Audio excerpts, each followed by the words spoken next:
Brought to you by V-Guard. मगाशी थोरात साहेबांनी जो उल्लेख केला तेव्हा ती भूमिका घ्यायची वेळ आली होती आणि तेव्हा ही भूमिका घेत असताना आपल्याला स्वार्थासाठी सरपटणाऱ्यांच्या रांगेत जायचं नाही तर स्वाभिमानासाठी ताठ मानेनं लढणाऱ्यांच्या रांगेत उभं राहायचंय। ही जेव्हा भूमिका ठरवली तेव्हाच माहित होतं विरोधकांची सुनामी येणार आहे, मोठमोठे नेते येणार आहेत, मोठमोठी आव्हानं दिली जाणार आहेत। याला पाडूनच दाखवता असं आव्हान 3-4 महिन्यांपूर्वी जेव्हा जगन्नाथ बापू दिलं गेलं तेव्हा अनेक पत्रकारांनी मला खास घेत विचारलं होतं, अहो एवढ्या मोठ्या नेत्यांनी आव्हान दिलं, आता निवडणूक कशी होणार? आता अमोल कोल्हे घाबरणार का? आता अमोल कोल्हे डगमगणार का? पण या माझ्या सगळ्या मायबाप जनतेचा आभार आहे की या मायबाप जनतेने ही निवडणूक हाती घेतली आणि म्हणून या पावसाचे मी आभार मानतो।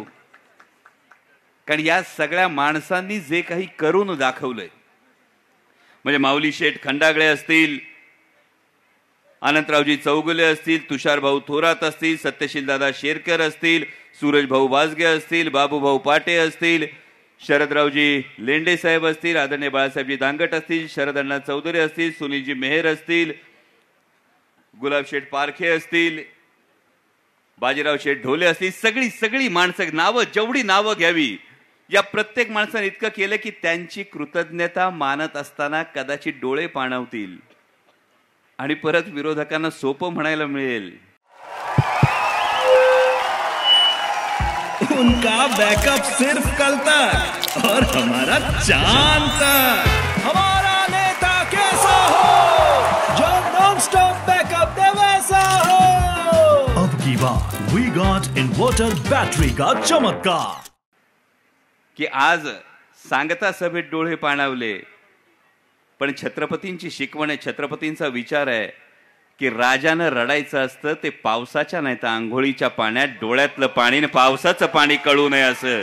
आणि म्हणून या पावसाचं मनापासून आभार मानतो की आज जर डोळ्यात पाणी तरळलं, माझ्या माणसांच्या कृतज्ञतेसाठी तरळलं, तर विरोधकांना संधी मिळू नये।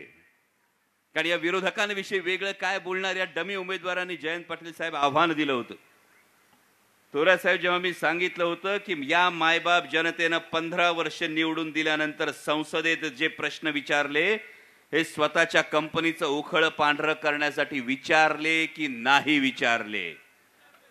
आहे का नाही जुन्नर तालुक्याला समुद्र? आहे का नाही समुद्रात पाणबुडी? तर हे जेव्हा प्रश्न विचारले तेव्हा शिरूरच्या सभेमध्ये आधी सांगण्यात आलं, रामलिंग महाराजांची खोटी शपथ घेऊन साहेब सांगण्यात आलं की माझा काहीही म्हणजे त्यांचा याच्याशी काहीही संबंध नाही। त्यानंतर त्यांच्या चिरंजीवांनी या संदर्भामध्ये एक व्हिडिओ तयार केला आणि सांगितलं हे आरोप खोटे आहेत। माझ्या भावांनो, हा आणखी एक पुरावा।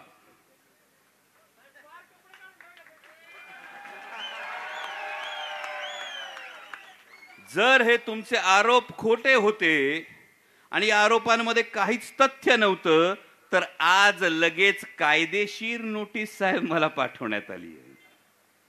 ही कायदेशीर नोटीस पाठवताना बाबू भाऊ त्याच्यातही फार मस्त गंमत आहे। म्हणजे एका राष्ट्रीय पक्षाच्या प्रवेशाचा कार्यक्रम जेव्हा पार पडला होता एका मंगल कार्यालयात, तेव्हा सांगितलं होतं की संसद रत्न पुरस्कार हा खोलीत दिला जातो। बरोबर ऐकलं होतं ना आपण सगळ्यांनी? कायदेशीर नोटीस मध्ये मात्र असं व्यवस्थित लिहिलेलं आहे की ही has been awarded with the Sansad Ratna award for his par excellence performance. भाइयों बहनों, उनके राज में पावर रहे अनस्टेबल और हम रखे सब स्मूथ और स्टेबल। हमारा नेता कैसा हो जो स्टेबल पावर दे वैसा हो। अब की बार वी गॉट एसी स्टेबलाइजर का चमत्कार। अरे स्वतः जे काय बोलताय त्याच्यात तरी एक वाक्यता ठेवा। पण ही गंमत फार मोठी। आदरणीय जयंत पाटील साहेबांनी अर्थमंत्री पदाची अनेक वर्ष धुरा वाहिलेली, पण थोरात साहेब आपण सातत्याने म्हणतो देशाची अर्थव्यवस्था, पण देशाच्या अर्थव्यवस्थेमध्ये सुद्धा एक चमत्कार घडलेला आहे।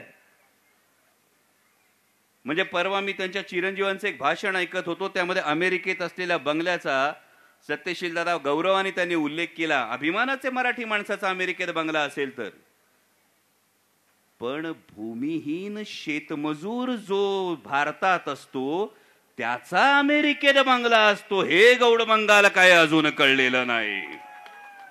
कालही चाकणच्या सभेत म्हटलंय, जी 25 एकर जमीन वन खात्याची हाणलीये हा प्रश्न आम्हीच विचारलाय. कारण फॉरेस्ट रिझर्वेशन ऍक्ट मध्ये तुमच्या 3 पिढ्या या वन जमिनीमध्ये किंवा उपजीविकेसाठी त्यावर अवलंबून असल्या पाहिजेत असा नियम आहे. आणि मग मौजे लांडेवाडी मधली गट क्रमांक 657 ची जमीन आपण पुराव्यानिशी बोलतो. या अशा किती बी नोटीस येतात ना, त्याचा विचार आपण करणार नाही. कारण हा जनतेचा प्रश्न आहे. कारण महत्वाचा प्रश्न हे कुणालाही बदनाम करण्याचा नाहीये. महत्वाचा प्रश्न लोकशाहीच्या दृष्टीने हा महत्वाचा प्रश्न आहे. व्यक्तिगत टीका टिप्पणी नाही, पण लोकशाहीच्या दृष्टीनं मायबाप जनतेनं एक लोकप्रतिनिधी निवडून दिल्यानंतर तो लोकप्रतिनिधी स्वतःच्या कंपनीचं उखळ पांढरं करतो का, हा पहिला प्रश्न होता.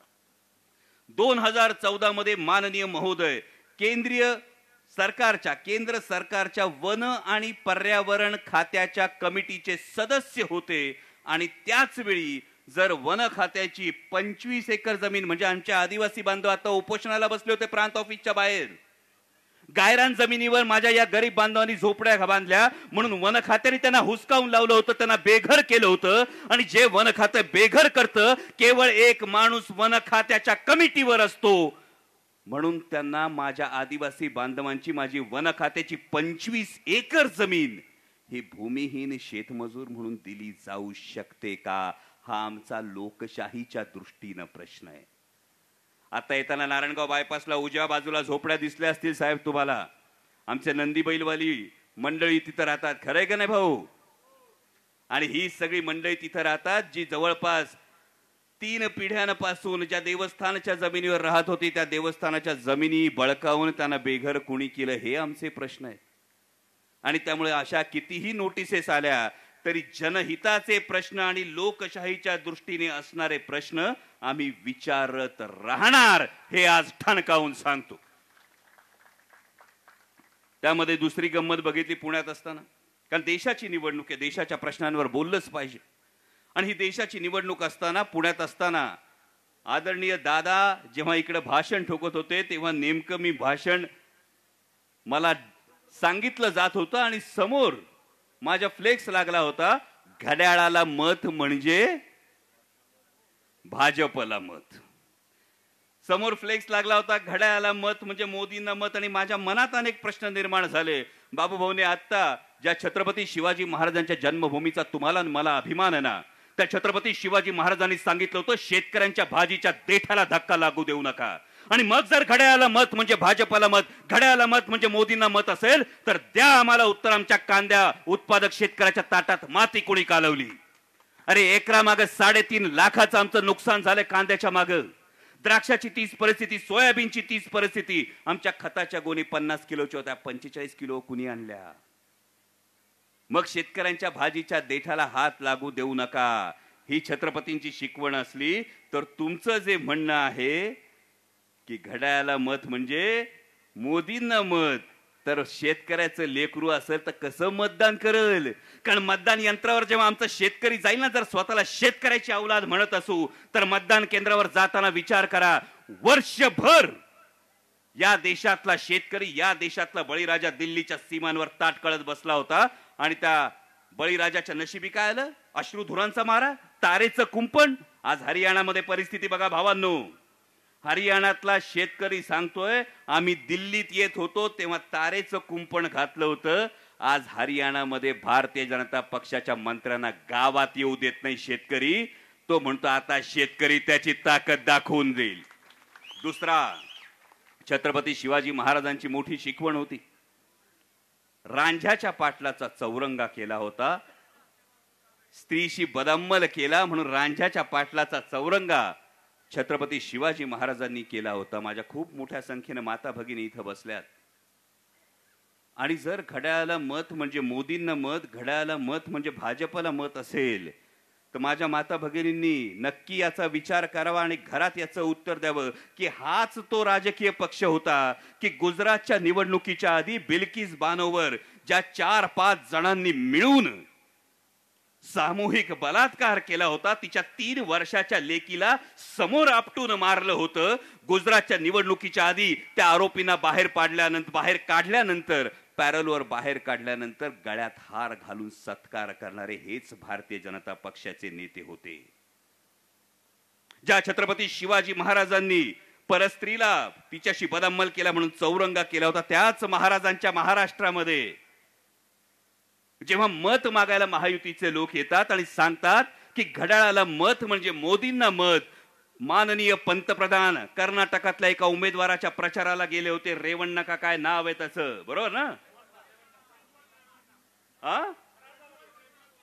या माणसाने 240 पेक्षा जास्त महिलांवर बलात्कार केलाय आणि त्याच्या जवळपास 2,500 पेक्षा जास्त अश्लील व्हिडिओ क्लिप्स या सोशल मीडियावर आहेत. माझ्या माता भगिनींनी विचार करावा. देशाचे पंतप्रधान त्या ठिकाणी जातात आणि म्हणतात की रेवण्णाला मत म्हणजे मोदींना मत. महाराष्ट्रातले लोक म्हणतात की घड्याळाला मत म्हणजे मोदींना मत, आता द्यायचं कसं?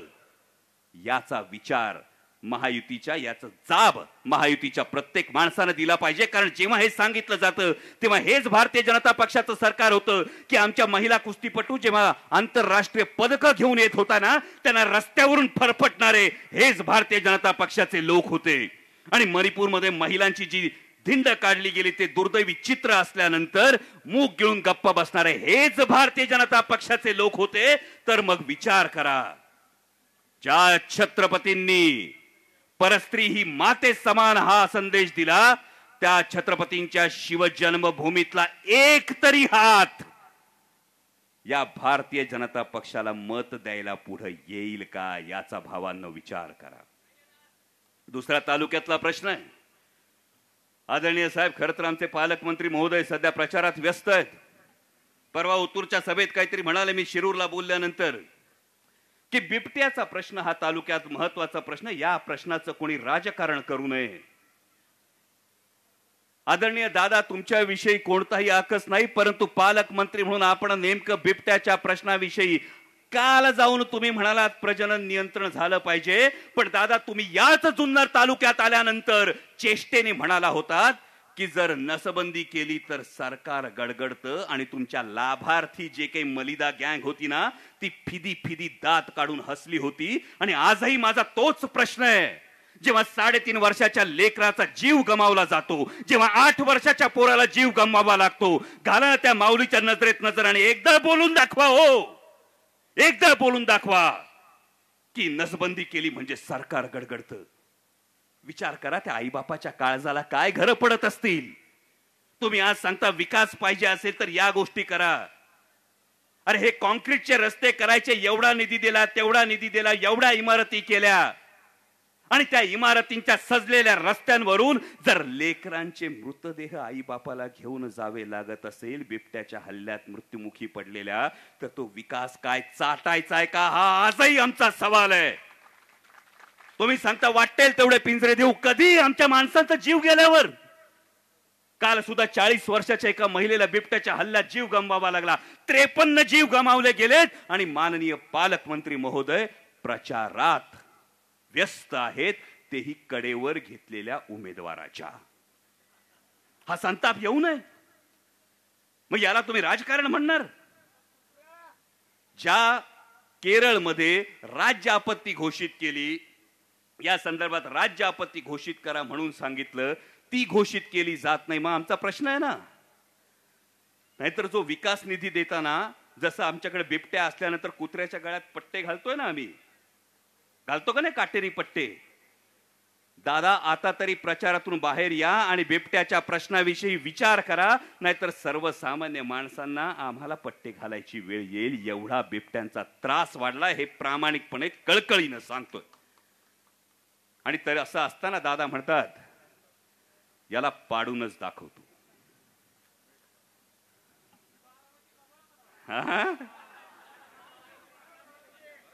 नाही, मला खरंच जेन्युइनली प्रश्न पडतो. की आदरणीय दादा, जर मी तत्व गहाण टाकून, स्वाभिमान गहाण टाकून, मान झुकवून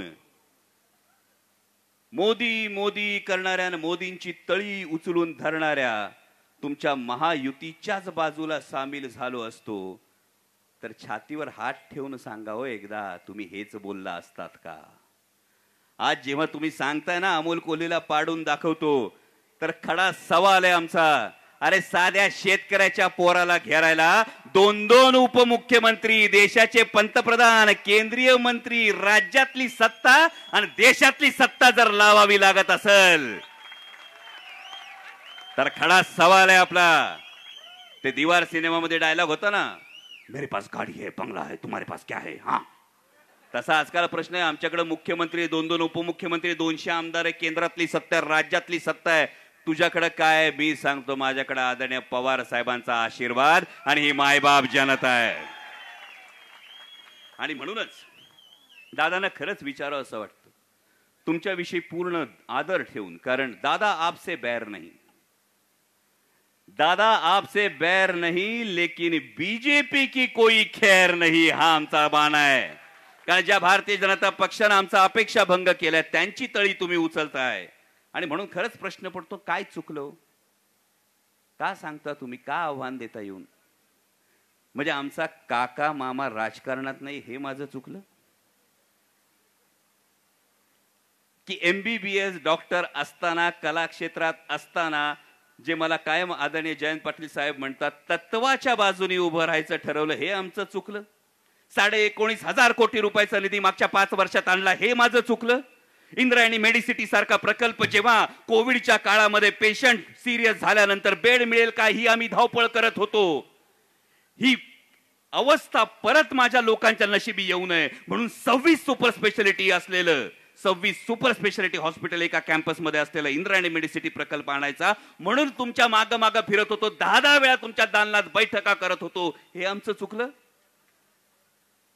म्हणजे ज्या छत्रपती शिवाजी महाराजांच्या पदस्पर्शाने ही भूमी पावन झाली, त्या जुन्नर तालुक्यामध्ये शिवसंस्कार सृष्टी व्हावी म्हणून तुमच्या दालनात 10-10 बैठका करत होतो, हे आमचं चुकलं? की आम्ही तत्वाच्या, निष्ठेच्या बाजूने उभं राहिलो, स्वार्थासाठी स्वाभिमान गहाण टाकला नाही, हे आमचं चुकलं? आणि म्हणूनच सांगतो दादा, अनेक वेळा तुम्ही बोललात, 12 सभा माझ्यासाठी घेतल्यात, गौरव आहे रे आमचा.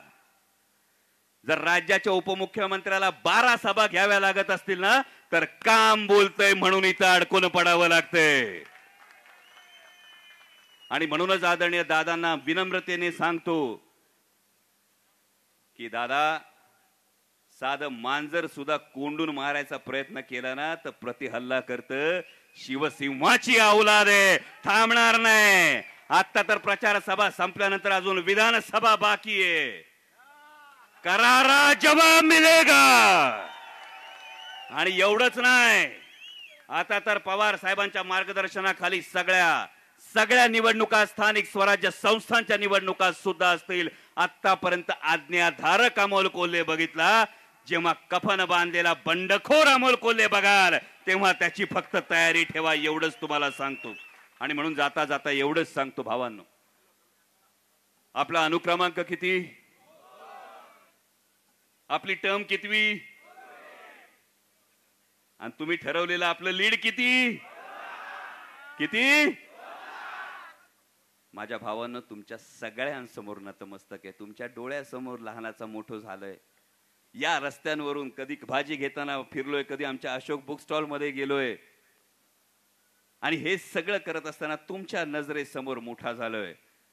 आणि मी कायम असं म्हणतो, लहान लेकराला जेव्हा आईबाप खांद्यावर उचलून घेतात तेव्हा ते लेकरू जगाला मोठं दिसतं. जे काय राहून गेलं असेल मागच्या 5 वर्षात, तुम्हीच आशीर्वाद देऊन संसदेत पाठवलं. नाही तर माझ्यासारख्या शेतकरी कुटुंबातल्या पोराला कधी वाटलं असतं आपण संसदेत जाऊ म्हणून? तुम्ही आशीर्वाद दिला म्हणून ही गोष्ट घडली. आणि 5 वर्षामध्ये जे काही करण्याचा प्रयत्न केला, प्रामाणिकपणे प्रयत्न केलाय, जे काही राहून गेलं असेल, माझ्या घरातली माणसात, घरातल्या थोरा मोठ्यांसमोर जर काही उणीव राहून गेली असेल ना, तर कमीपणा नाही कबूल करायला. वाकून नमस्कार करण्याची आमची परंपरा आहे. त्याच पद्धतीनं वाकून तुम्हाला नमस्कार करून सांगतो, जे काय राहून गेलं असेल ना ते पुढच्या 5 वर्षात भरून काढीन, हा तुम्हाला प्रत्येकाला शब्द देतो. पण नियतीनं जो संकेत दिलाय आपल्याला विजयाचा, पुन्हा खांद्यावर उचलून घ्या. शिवजन्मभूमीचा स्वाभिमान, शिवजन्मभूमीचा अभिमान, जुन्नर तालुक्याची आणि शिरूर लोकसभा मतदारसंघाची शान दिल्लीच्या तख्तासमोर झुकू देणार नाही, हा तुम्हाला प्रत्येकाला शब्द देतो आणि थांबतो. धन्यवाद. तुतारी वाजवणारा माणूस या चिन्हासमोरचं बटन दाबू द्या आणि शिवजन्मभूमीच्या स्वाभिमानाची तुतारी दिल्लीमध्ये गरजू द्या. धन्यवाद. जय Shivray. Brought to you by V-Guard.